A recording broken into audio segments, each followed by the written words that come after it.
They said a wall could divide a city forever. A wall of concrete, crowned with barbed wire, guarded by men with orders to shoot. A wall that split families, crushed dreams, and scarred a nation. And yet, today, in those very same streets, children laugh, cyclists weave past cafes, and tourists take selfies in front of brightly painted murals. Berlin, a city that has lived through fire, rubble, fear, and rebirth, is proof that even the deepest scars can heal. But Berlin's story begins long before the wall. Picture the 18th century. Frederick the Great, King of Prussia, marching through a city determined to rival Europe's grand capitals. He filled Berlin with palaces, with opera houses, with order and military precision. By the 19th century, Berlin was no longer provincial. It had become the proud heart of the German Empire, crowned with the Brandenburg Gate and cut by the grand boulevard Unter den Linden. The city seemed unstoppable. Then came the 20th century. World War I ripped through Europe, leaving Germany humiliated and hungry. Out of that misery rose the Weimar Republic, and Berlin became its stage. Imagine smoky nightclubs buzzing with jazz, painters splashing canvases with bold new visions, playwrights mocking politicians in cabarets. Berlin was dazzling, daring, and sometimes downright scandalous. But beneath the glitter, instability grew. Inflation wiped out savings. Political extremists battled in the streets. And in 1933, Adolf Hitler turned Berlin into the capital of a dictatorship. The bright lights of Weimar went dark. What followed is one of the bleakest chapters in human history. Rallies thundered across Berlin. Laws stripped people of their rights. From Berlin, war spread across Europe, and genocide followed. By 1945, Allied bombs had reduced the once proud capital to smoking rubble. Photographs show skeletal buildings, women picking through bricks for anything usable, and children playing in ruins that looked more like nightmares than neighborhoods. But Berlin was not just destroyed. It was divided. In 1949, two states emerged, West Germany and East Germany. And Berlin, deep in the east, became a symbol of this split world. West Berlin, supported by the Allies, survived thanks to the airlift, when planes delivered food and coal around the clock.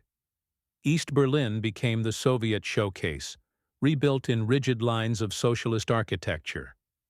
For years, Berliners crossed between the sectors, to work, to visit friends, sometimes simply to buy better bread. Until one night in August 1961. Without warning, rolls of barbed wire appeared. Streets were sealed. Families found themselves on opposite sides, unable to reach one another. In days, the wire became concrete. The Berlin Wall rose higher, longer, deadlier. Watchtowers dotted its length. Soldiers carried rifles with orders to shoot. Over the next 3 decades, more than 140 people would die trying to cross it. Some swimming rivers, some leaping from windows, some tunneling beneath the earth. Their stories still echo, reminders of the price of freedom. And yet, Berlin never lost hope. On the western side, the city became a global stage. In 1963, John F. Kennedy stood before cheering crowds and declared, "Ich bin ein Berliner." The words weren't perfect German, but they were perfect solidarity. A generation later, Ronald Reagan stood at the Brandenburg Gate and called out, "Mr. Gorbachev, tear down this wall." On the eastern side, resistance took quieter forms. Churches offered shelter for dissidents. Writers smuggled forbidden words onto paper. Musicians bent rules with songs that carried double meanings. Ordinary citizens whispered about change, until, in the late 1980s, those whispers grew into marches. Then came November 9, 1989. A confused government press conference. A slip of the tongue suggesting travel restrictions were lifted. Crowds swelled at checkpoints, demanding to cross. Guards, overwhelmed, made a choice. They opened the gates. Suddenly, Berliners poured through. Some climbed the wall, uncorking champagne. Others chipped away with hammers, fragments of concrete flying like fireworks. Strangers hugged, families reunited, cameras flashed. It was the night Berlin was reborn. Reunification was not easy. East and West were stitched back together awkwardly. Economies collided, cultures clashed. But Berlin refused to be frozen in time. Instead, it transformed. Potsdamer Platz, once a wasteland of watchtowers, became a hub of glittering glass towers. The Reichstag, once burned and abandoned, was crowned with a new glass dome, a symbol of democracy's transparency, where citizens literally looked down on their leaders. Not everything was erased. Parts of the wall remain, most famously the East Side Gallery. But here, its concrete isn't gray and grim. It bursts with color, with paintings and graffiti, with art that turned oppression into expression. And Berlin kept moving.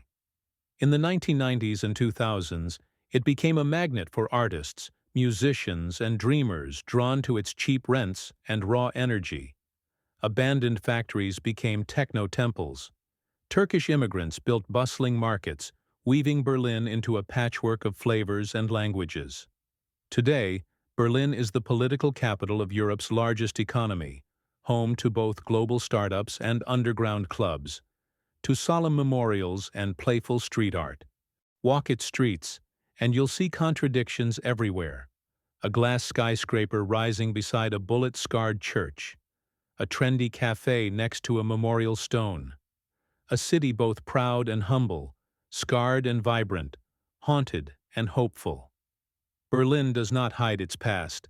It carries it, wears it, learns from it, and that may be its greatest lesson. That no wall lasts forever. That even a city bombed to rubble, carved in two, and written off by history can rise again.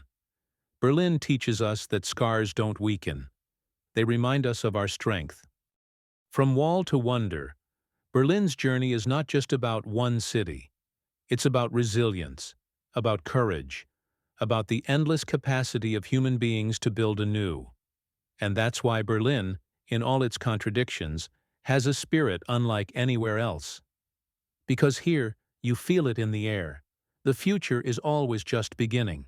From the shadows of the wall to the light of reunification, Berlin shows us that no city, and no people, are ever defined by their scars, but by how they rise beyond them. If this journey through Berlin's past inspired you, give this video a like, subscribe to All About Germany, and hit the bell to join us for more stories from cities and regions across the country. And tell us in the comments, what part of Berlin's history fascinates you the most?